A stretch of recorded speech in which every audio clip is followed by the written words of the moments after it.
Well, thanks so much for that warm introduction, and it's a pleasure to be here today and talk about some of our recent work.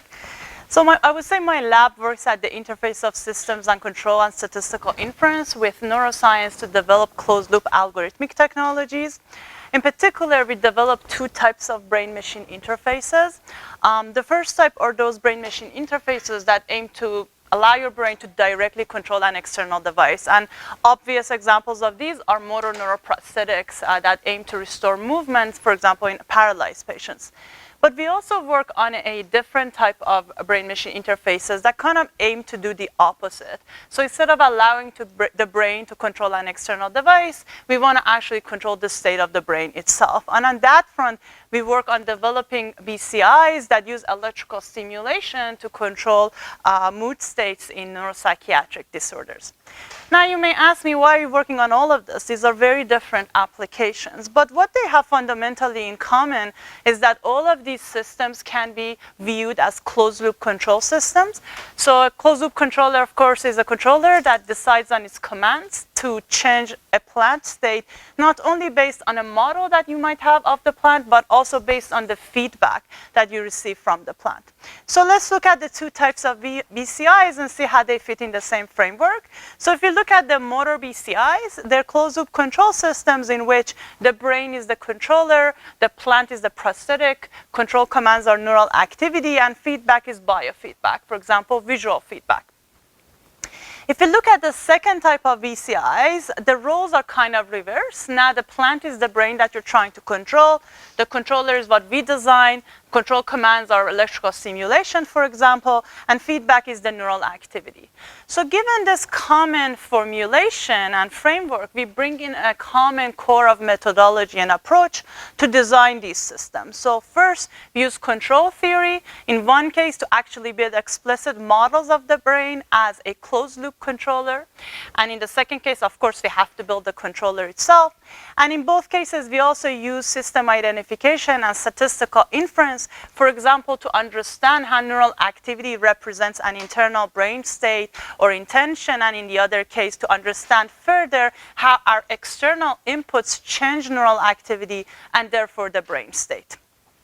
So what I'm going to do today is I'm going to first talk about our work on control of brain states in neuropsychiatric disorders. But for those of you who are interested in motor, then in the second part, I'm going to shift back to motor and talk about dynamics, multiscale dynamics that explain naturalistic movements and how that can potentially help us also develop neurotechnology. So that's kind of the structure. All right. So as we all know, neuropsychiatric disorders are pretty prevalent in the population. And unfortunately, a large proportion of these patients are not responsive to any treatment, medication, or psychotherapy. For example, for major depression, there's 5 million people in the US alone who are treatment resistant. So the question is, what do we do for these patients? And there's actually been seminal open-loop electrical stimulation studies for depression showing that if you stimulate an appropriate region of the brain, such as subcallosal cingulate white matter, for example, with these periodic pulse train, biphasic pulse train, you can alleviate depression symptoms. The problem, however, has been that these treatments have not been universally effective in all subjects. So when we started on this problem about now more than 5 years ago, the idea was, well, what if instead of having a stimulation device that we turn on and leave it on, we actually guide how we stimulate the brain by the very neural activity that we're trying to control, basically close the loop. And the way we envisioned this closed-loop control system was that it would take these neural recordings, in our case in human patients in the form of ECOG, have a target level of mood that it wanted to reach to, and based on that, decide on the parameters of the stimulation pulse train, such as frequency and amplitude. And we envisioned this closed-loop control system we envisioned it to consist of two components. First, a neural decoder that would take these recordings and in real time track or estimate how somebody's mood is changing, and then a feedback controller that would take that as feedback and decide, okay, how am I going to adjust the stimulation now?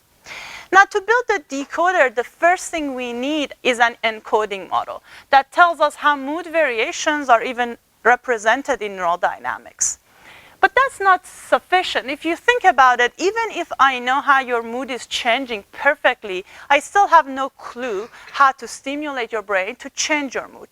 So what we need in addition to that is an input-output model that would tell us how stimulation changes neural activity and therefore the mood state that it underlies. And then if we have these two models, maybe we have a shot at building a control strategy and achieving predictive control. Now, this is, of course, a very difficult problem. In particular, when we started off, decoding of mood had not been achieved yet. And you might ask me, why is that? We've gotten pretty good at decoding certain brain states, like movement, for example. So there are two major differences that make this problem challenging. The first problem is that encoding of mood, we know, based on neuroimaging studies, is very distributed across multiple brain regions. And unfortunately, the functional organization of these brain regions is not very well understood. So unlike, for example, the somatotopic organization of the motor cortex, we don't even know where to go to listen to decode somebody's mood. Also, what makes matters worse is that unlike movements, for example, that you can measure continuously and accurately, how are you going to measure somebody's mood? Your best surrogate is to basically ask them, well, how do you feel? And you can give them a questionnaire, maybe a couple times a day. But this results in very sparse set of training samples with which you want to model this very high-dimensional neural feature space from distributed brain regions. So that's a classical machine learning problem. So what we wanted to know when we started off was, can we even decode mood from large-scale activity? And if we can, what are the networks that are actually important for this decoding? So we showed last year that indeed it was possible to decode mood variation from human ECOG activity. This is work by two of my students, Omid Sani and Yusha Yang, and in collaboration with Eddie Chang. And the way we thought about solving this problem was to say, okay, well, if it's a distributed representation, then we should obtain distributed recording. So in collaboration with Eddie, we could record from epilepsy patients across multiple days while they were in the hospital and across multiple cortical limbic regions. And simultaneous with that, while they were sitting in the hospital bed, what we could do is to give them a mood questionnaire that we call the immediate mood scaler. So this questionnaire actually consists of 24 questions, and it's iPad-based. So basically, in each question you're asked, on a scale of depressed to happy, click a button that best represents how you feel at this moment in time. So for example, the closer they click to the left, the more depressed they are. The closer to the right, the happier they are.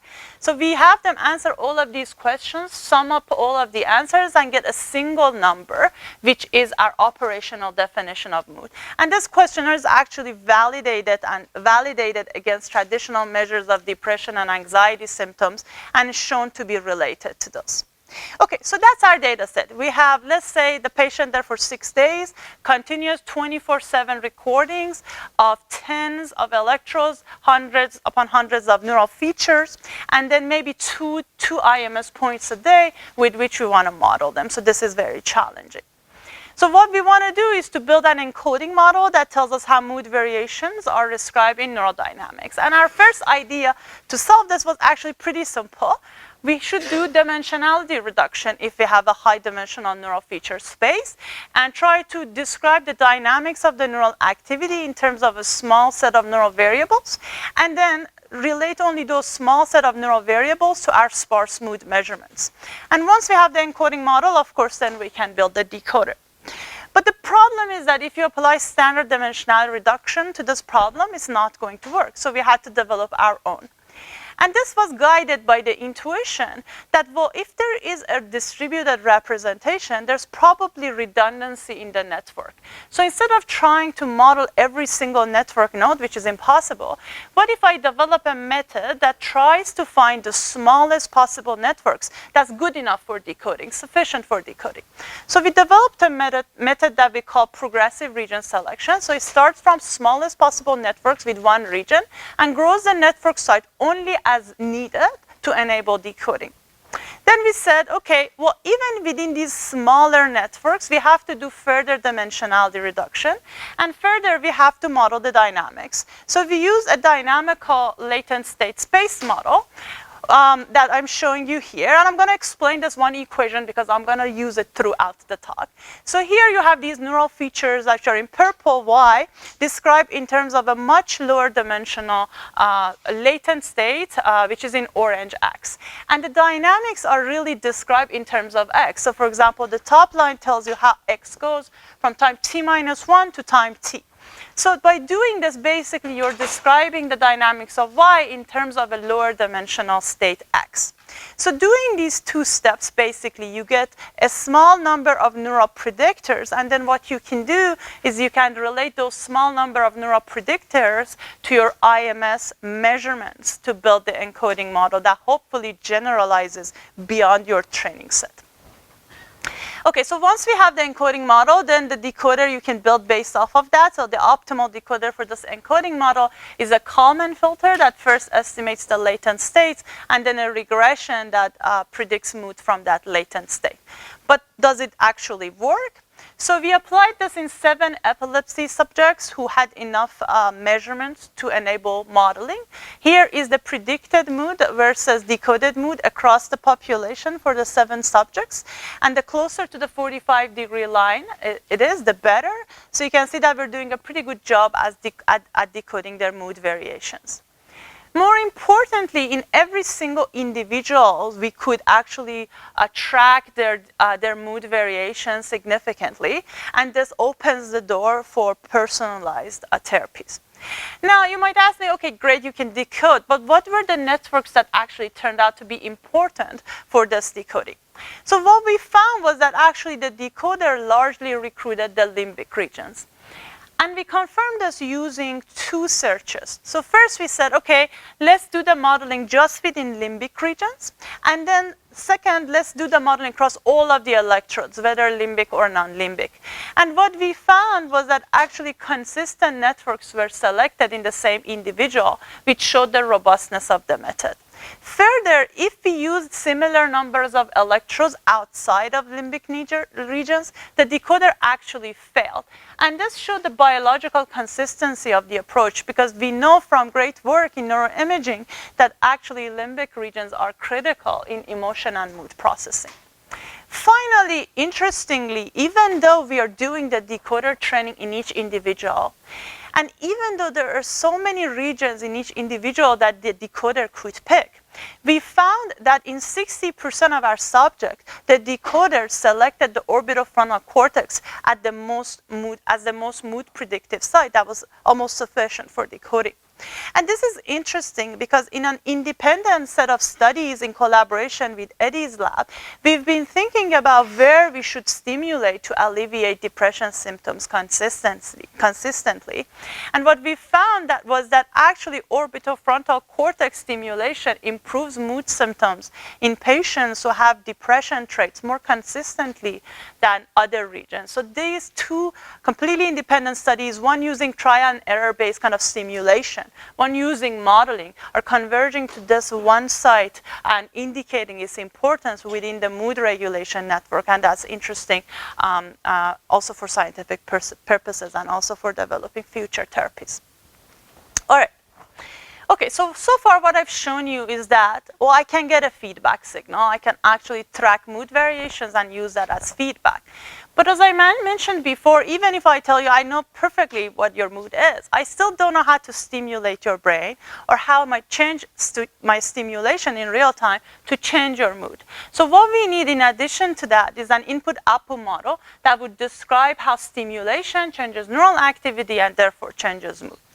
So we developed a framework, a computational framework, to perform this kind of system identification and input-output modeling. So basically the problem is the following. You want a model of this box that tells you what is the effect of electrical stimulation on these large-scale brain networks. Now, there's beautiful biophysical models out there that aim to give you a mechanistic understanding of this. The problem, though, is that these are usually disease-specific. For example, for the cortical basal ganglion networks in Parkinson's. So they may not generalize to these other large-scale networks, so for example, in neuropsychiatric disorders. Moreover, they're complex and nonlinear, and also they're population level models, meaning you don't fit their parameters to an individual's recording. So these may not generalize easily to developing closed loop control systems. There's also beautiful work done based on experimental data on modeling specific cortical regions or columns, for example, in Garrett's lab on the barrel cortex and the thalamocortical system. But the problem in our case that we have actually a very large scale distributed network, multi-region brain network that we have to describe the response at. We have to do this for continuous dynamics in each individual and during stimulation. And this is critical because there's some work in the human literature which tries to look at the response after stimulation changes. But during stimulation, the dynamics have been very difficult to model. So that's what we wanted to solve because that's what we need for developing these closed loop systems. So our goal was to take a data-driven input-output modeling approach and then test these simplified models in vivo and see how they work. So the first thing you need to do in data-driven modeling is you have to pick a model structure. So what model structure do we pick? We had to pick a model structure that satisfies two properties. First, we wanted the model to be predictive, because if you want to build a predictive controller, you have to be able to predict, okay, what is the effect of the stimulation decision that I make at the current time on the future? That's how you make decisions. Second, we wanted the model to be amenable to even designing a controller, because if you have a very complicated nonlinear model, you may not even be able to derive a real-time tractable controller for it. So we settled on this linear dynamical state space model that I showed you before. Again, remember, we have this high-dimensional neural feature space. We described the dynamics in terms of this lower dimensional latent brain state.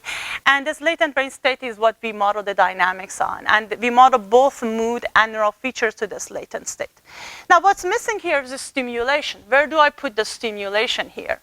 So our hypothesis was that the effect of stimulation likely is also reflected in this latent state, and through that feeds into neural activity and into mood.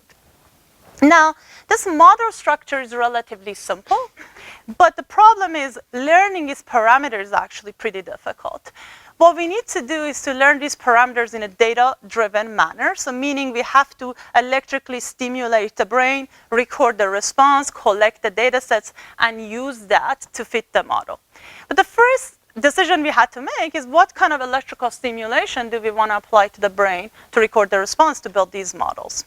And it happens from system identification theory, for those of you who are familiar with this, not any input would work. In particular, it kind of makes sense. If you want to describe the response of the system, you want to excite it across all frequency bands so you can get an accurate transfer function everywhere.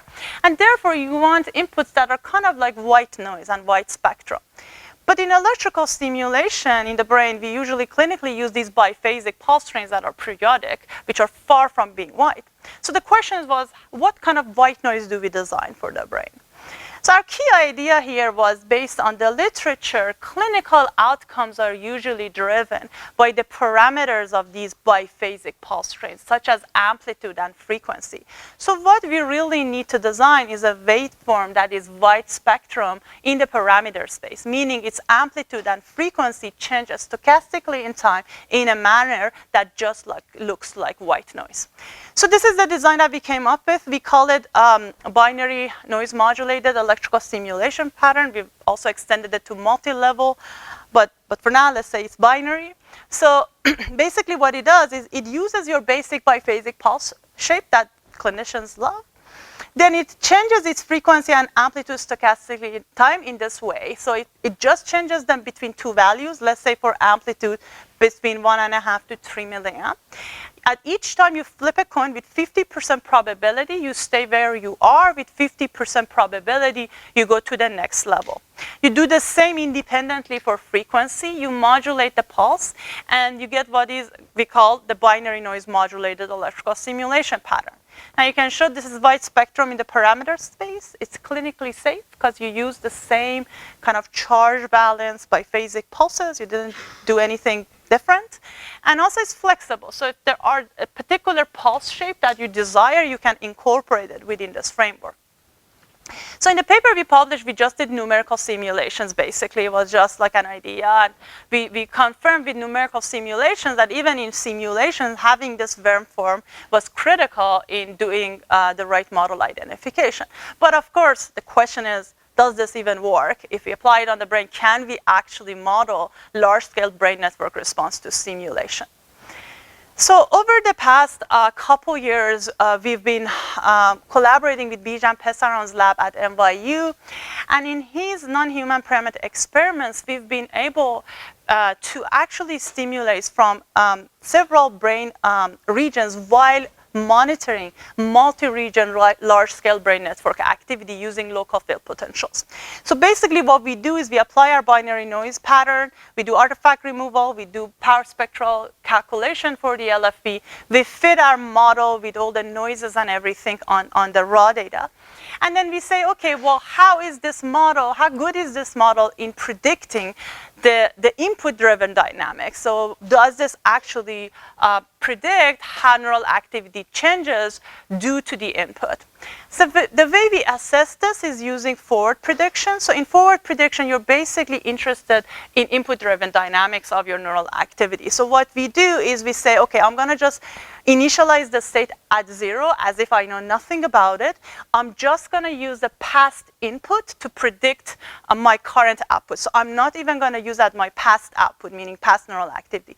Just use input to predict the output because that gives me access to the input-output driven dynamics, and that allows me to evaluate that ability of the model.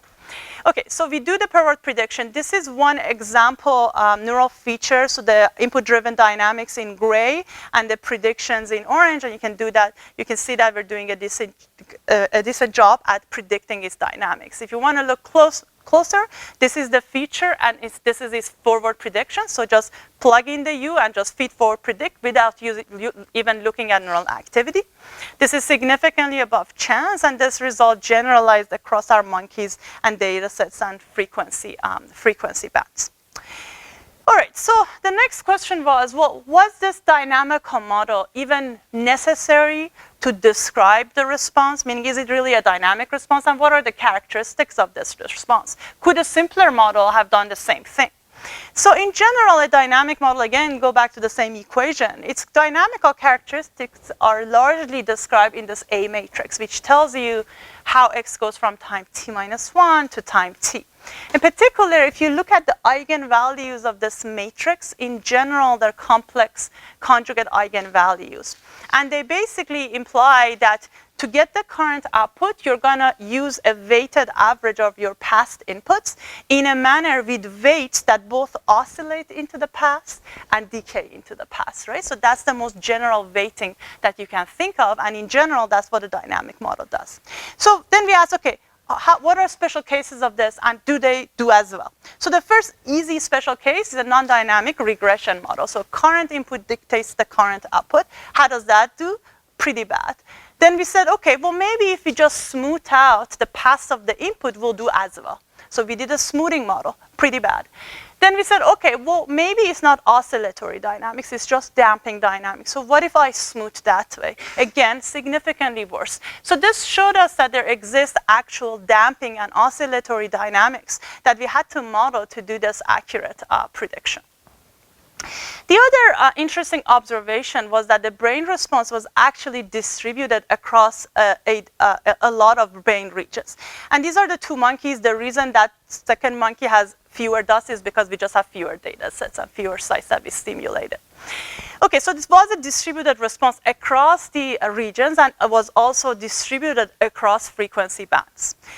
But interestingly, the modulation strength, how much these regions were modulated and how well we could predict their response, was quite variable across the network. So we asked ourselves, well, what could explain this variability across the network? And our hypothesis was that this might have something to do with the functional connectivity between the stimulation node and the target nodes.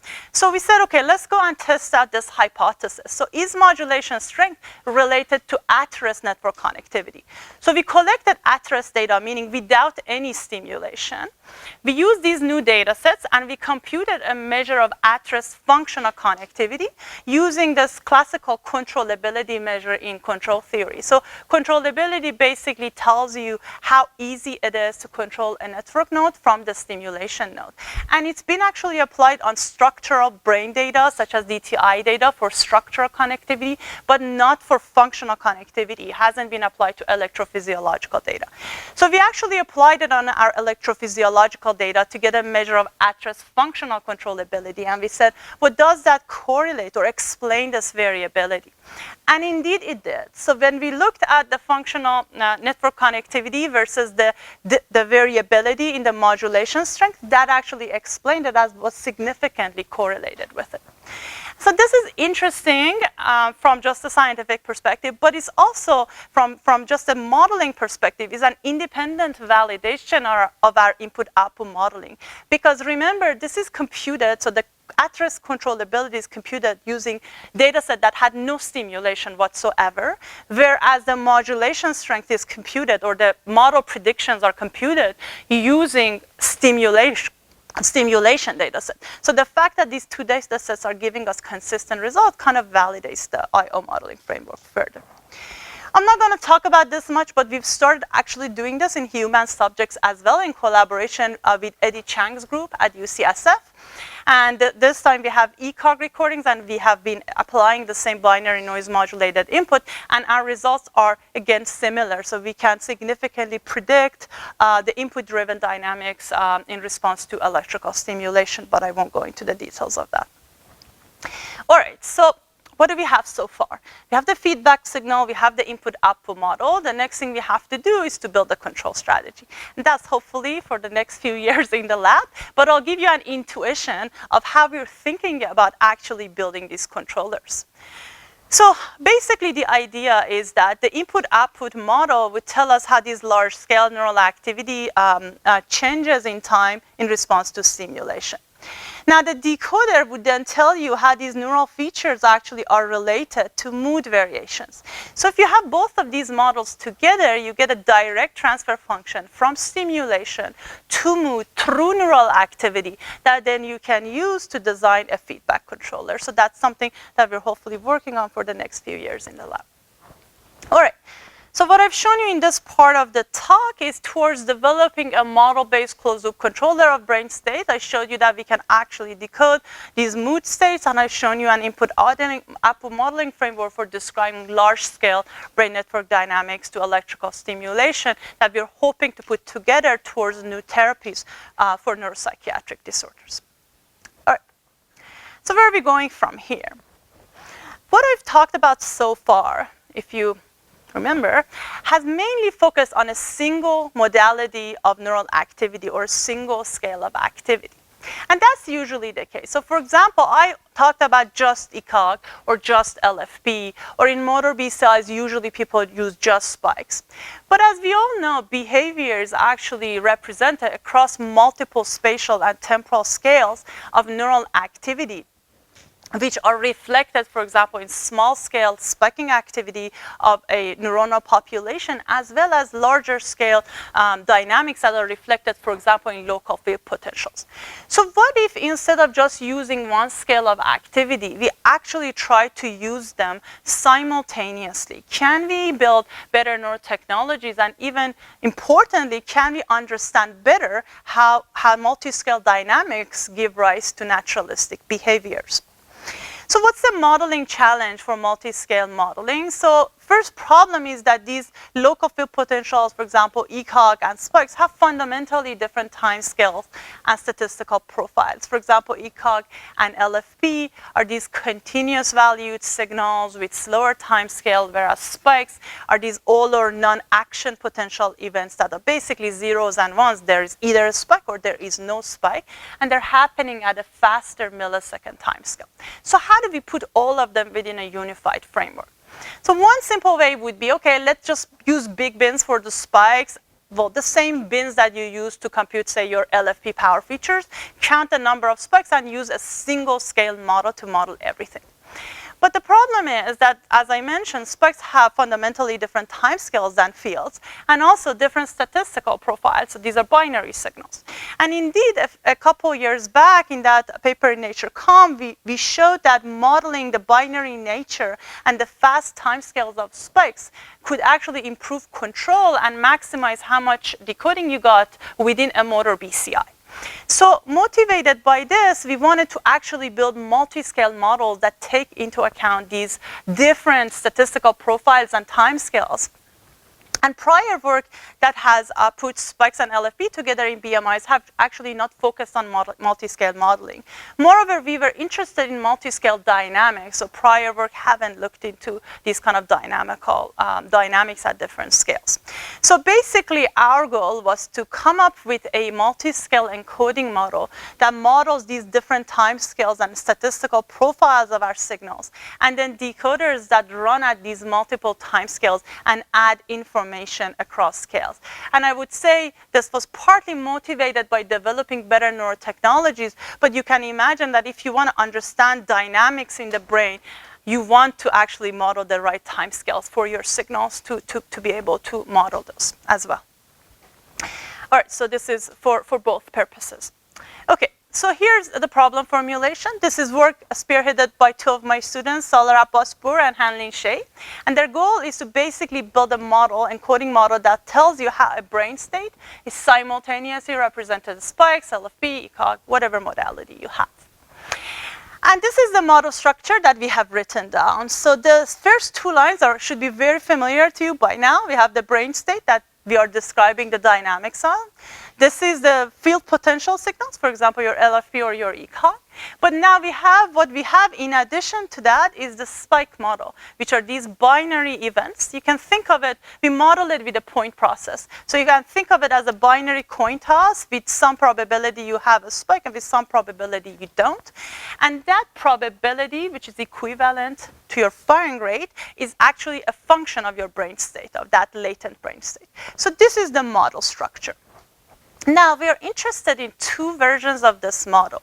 The first version is a representational model. So this is the most classical kind of model that's used in neuroscience, where you assume your brain state is the behavior itself, and this behavior gives rise to your neural activity.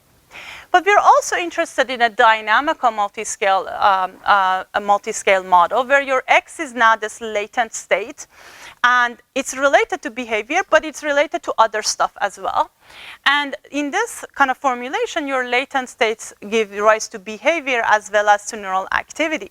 And this kind of framework has been quite influential in the field in recent years, but so far work has been single scale. So we wanted to extend it to multi-scale dynamical systems and use that to understand multi-scale dynamics that give rise to naturalistic behavior. So before I actually show you all that, the first thing we needed for this model to build a decoder. There was no decoder for this kind of a model. So my student actually developed a decoder, for multi-scale decoder for this. I'm not going to go into the details of it. It's published, so you can look at it. But for those of you who are familiar a little bit with Kalman filters, for example, the difference is in the update step. You make corrections both based on your binary signals and continuous signals and at different time scales. And this can be viewed as a generalization of both point process and Kalman filters. Okay, so that's our decoder. We have it. And what do we do with it?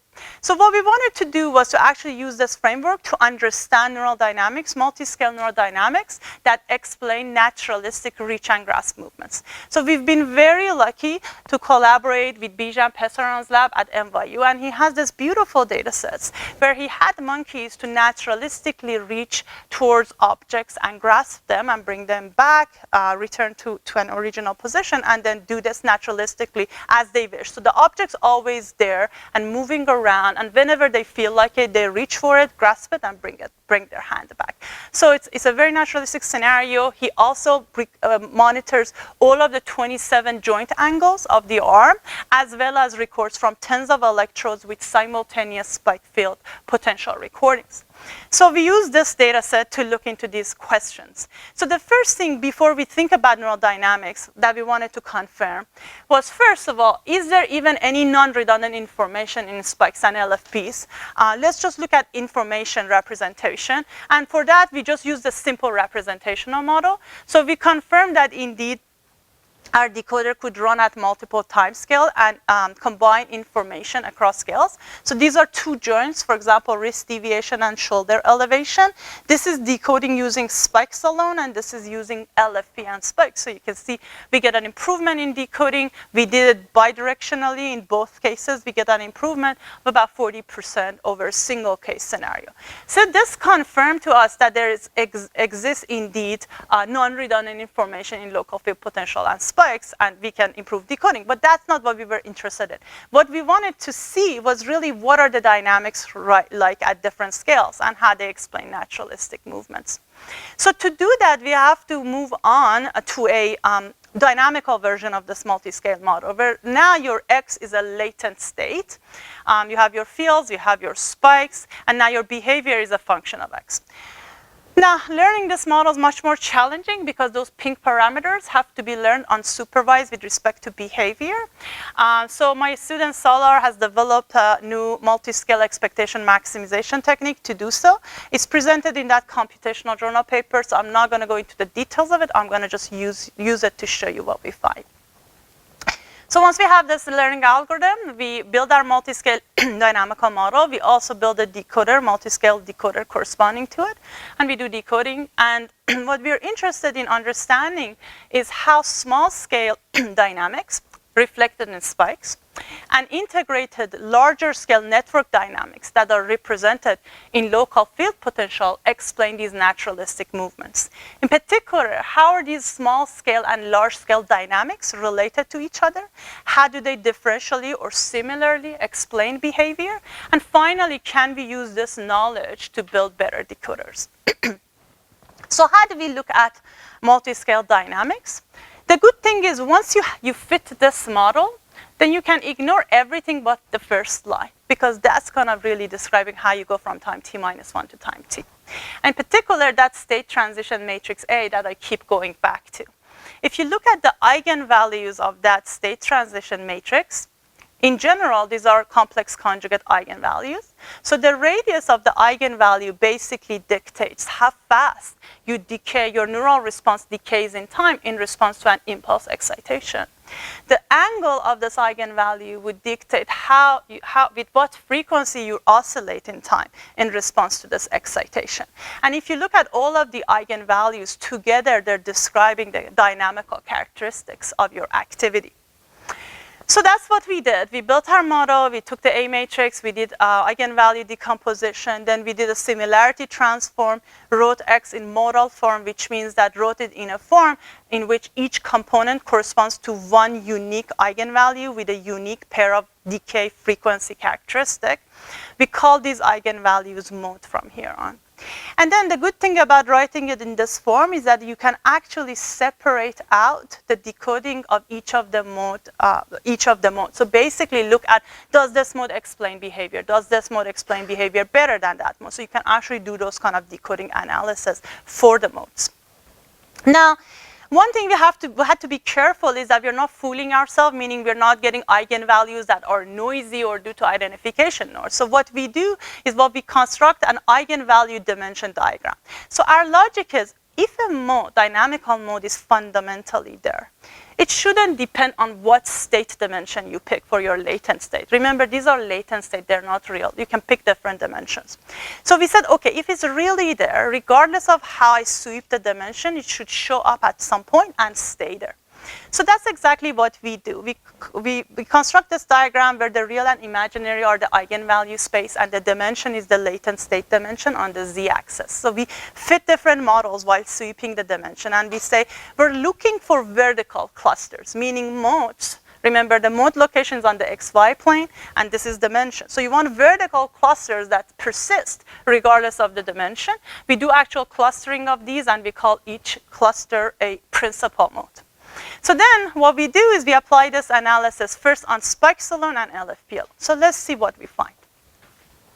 So we apply this actually on spikes alone, and what we find are these very nice vertical clusters, complex conjugate eigenvalues. And this is the top view, and we can look at the decoding of these modes. And you can see that there are varying levels of decoding in these modes, but there exists one mode that's very significantly dominant in explaining behavior, meaning has much higher decoding accuracy compared to every single other mode. Then we looked at LFE, and again we saw these nice vertical clusters, and again they had different levels of decoding, but there was one mode that was again significantly dominant in predicting behavior. So let's look at these two together and more closely. You would see, interestingly, that these modes happen to be at very similar locations on the eigenvalue plane. And this similar location implies similar time decay and frequency characteristic. So the first thing when my student showed this to me, I told him this could be completely trivial. If you have a behavior that has that mode dominant in its dynamics, it could just be represented across both specks and fields. So go and check your behavior dynamics. So he did that, and these are the modes in behavior, and this is the neural mode. So you can see that compared to the modes in behavior, first of all, the time decay in the neural mode is faster, and second of all, the frequency range in behavior dynamics is much wider. So it wasn't simply due to a dominant mode in behavior. So we ruled that out. Then I said, okay, well, if it's really, so what this indicates is that this mode seems to be shared across scales, right? So there exists a shared multiscale mode that's best explaining naturalistic behavior. If that's indeed true, if I put spikes and LFPs together and build a unified model, the unified dynamical model, which is multiscale, I should again find the same mode at the same location. And that's exactly what happened. We found again that mode when we put spikes and LFPs together. So this provides us with converging evidence, because in each of these three cases, the mathematical model is completely different, the timescale different, distributions are different, algorithms are different, yet we again and again find the same mode. And interestingly, in both of our monkeys, the location was even similar. So this was again a converging evidence of the importance of this multiscale mode. And if you look at its decay and frequency characteristics, the decay of this mode is actually slower than all of the other modes. So this indicates for naturalistic behavior where you have to coordinate the movement of your arm and hand for reach and grasp, it seems you have to have integration time. So you have to integrate information over time scales of at least a second. And moreover, the frequency around which these dynamics are organized is about 0.2 hertz.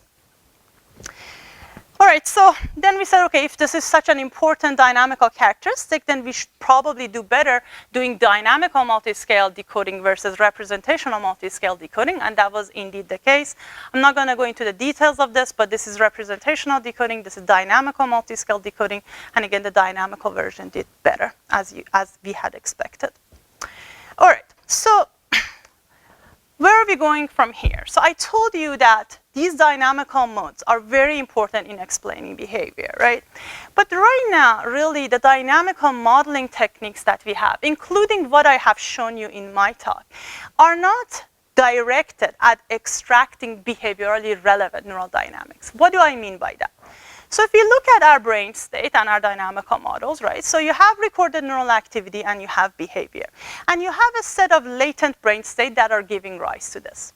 Now, it could be that these brain states are giving rise to your recorded neural activity and these ones are giving rise to your behavior. Now, there could be brain states in your neural activity, latent states, that have nothing to do with your behavior.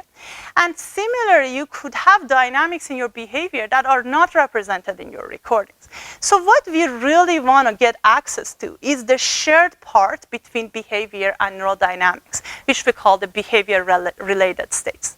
Now, none of our algorithms so far can do this. So we have the neural dynamic modeling.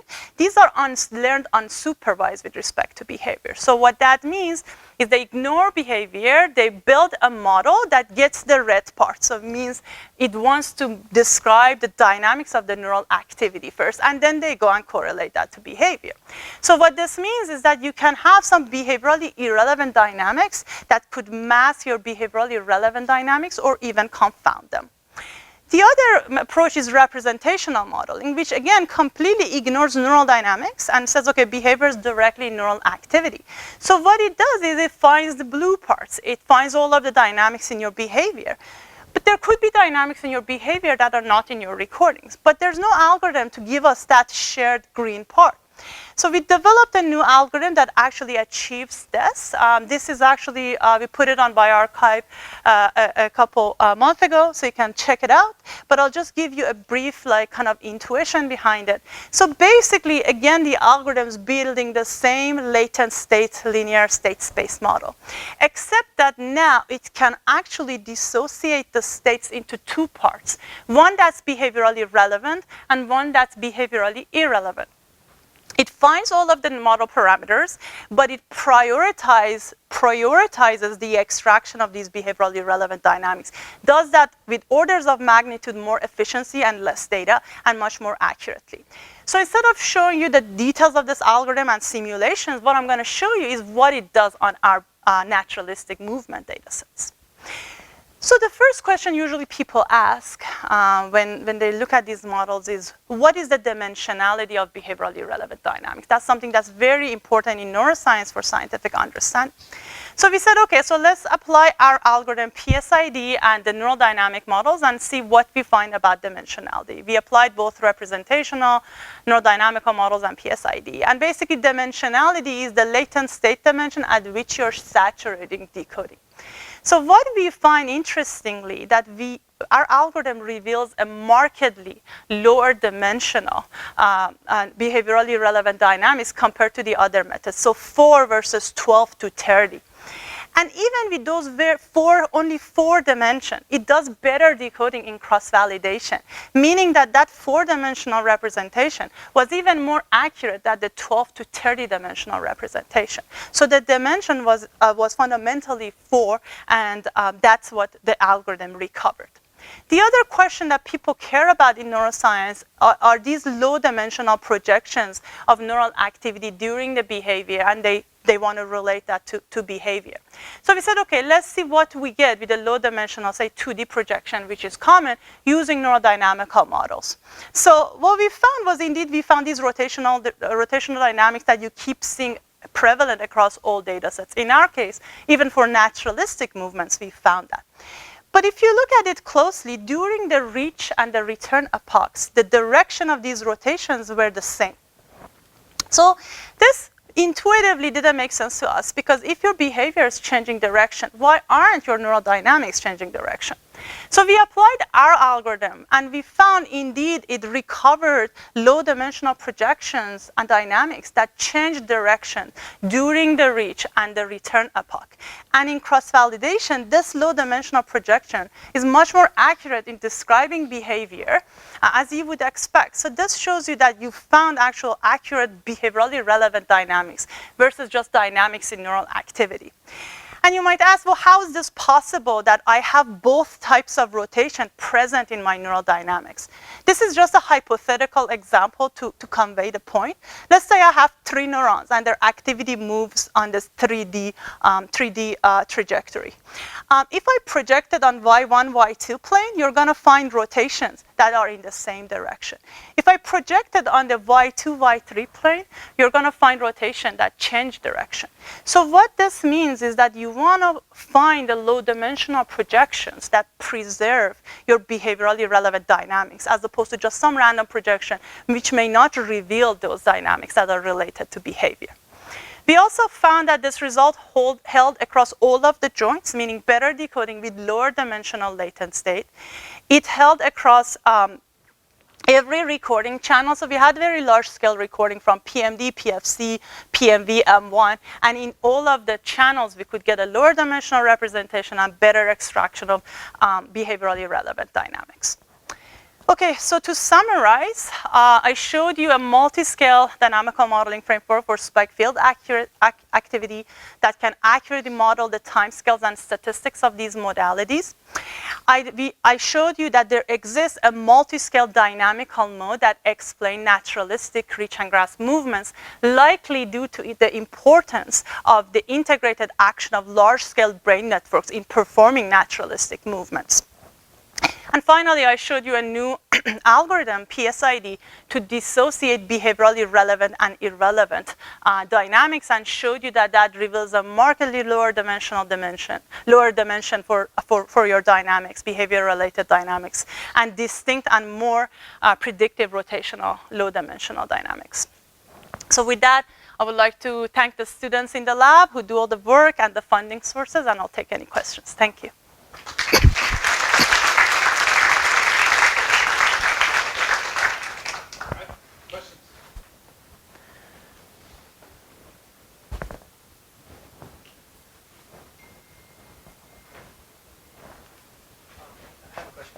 Fantastic talk. Thank you. Lots of thoughts I had during that. One was the part where you were looking at local field potential and spiking. Did you also try to learn relationships between those two types of signals as opposed to how predictive they were of something else? Yeah, that's a great question. Yeah, we've done some work on that where we have like connections. So spikes can affect fields and fields can affect spikes. And we have sparse model-based estimation methods that we show that we can recover those. But for the latent state dynamical models, because it's a latent state, part of that correlation can actually be captured in X. So in those models, we haven't incorporated interdependencies, but there are methods that we've developed that can do that. We haven't done it yet, but part of that is mitigated through the latent nature of the state that finds the projections that are best descriptive. Thank you. Wondering how you interpret the fact that it's very slow dynamics in the domain, like less than 1 hertz, 0.2 hertz, for both examples. I used the monkey and the human when we're tracking predictions in the mood readout. It's also very, very slow. So do you think this is reflecting some underlying neural process that's common, like slow changes? I think the mood is much slower actually. The mood is much, the mood we're talking on the order of seconds, like tens of seconds. And this is 0.2 hertz, so about 5 seconds. So this is naturalistic movement. So I want to emphasize that, right? So the monkey is not instructed to do anything. The targets are not punctate. So it's not like a sensory stimuli that shows up and you're like, go. So when you have sensory stimuli, so people have been finding sometimes rotations that like go faster than this. There are two reasons for that potentially. First of all is that these are more sensory driven instructed tasks rather than naturalistic movements that are more dependent on the coordination of the arm and the hand. The other thing is that these are not trial based analyses. So we're actually modeling the entire course of the session. We're not chunking it into trials of different conditions and then analyzing that. So it seems like this 0.2 hertz seems to be a signature of this naturalistic behavior. And we actually see the 0.2 hertz, even if you just look at your raw data, just the power spectral density of your single channel LFE or spike counts, you see the 0.2 hertz as a peak. So it seems to be pretty prevalent in this kind of cortical representation of naturalistic movements. For mood, it's much slower, so I wouldn't even compare it with this. It's not comparable. I mean, it makes sense for mood is slow because the behavior variations are slower as well. So I don't know if there is a connection. I wouldn't try to connect them because they're very different scales, actually. Yeah. Great. Thank you. Do you think the molecules, like the drug treatment and the electronic treatment, are they going to be like complementary to each other? Which one is going to be the future? Yeah, so that's a great question. So at this point, I mean, we are intending these therapies only for people that absolutely do not respond to the drugs, right? Because well, maybe one day brain surgery would be safe and everybody will be like, no big deal, I'll just get an implant. But right now we're not there yet, right? So we would only think about these kind of closed loop or in general brain stimulation therapies when absolutely nothing else works. So I would say in those cases we would provide this kind of electrical stimulation therapies. If I have to hypothesize like 50 years from now, maybe it's better if you can target that particular circuit that's dysfunctional rather than putting a drug in your body that could affect a lot of other organs and a lot of other regions of your brain. Maybe if you're more targeted, it's better, but we're far from that, from that right now.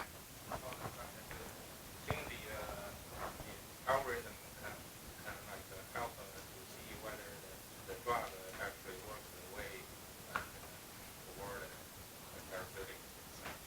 I'm sorry, say that again? The algorithm or the technology you developed that help us to see whether a drug actually, like a drug actually doing something. So you mean predict, for example, who would respond to a drug versus not respond to a drug?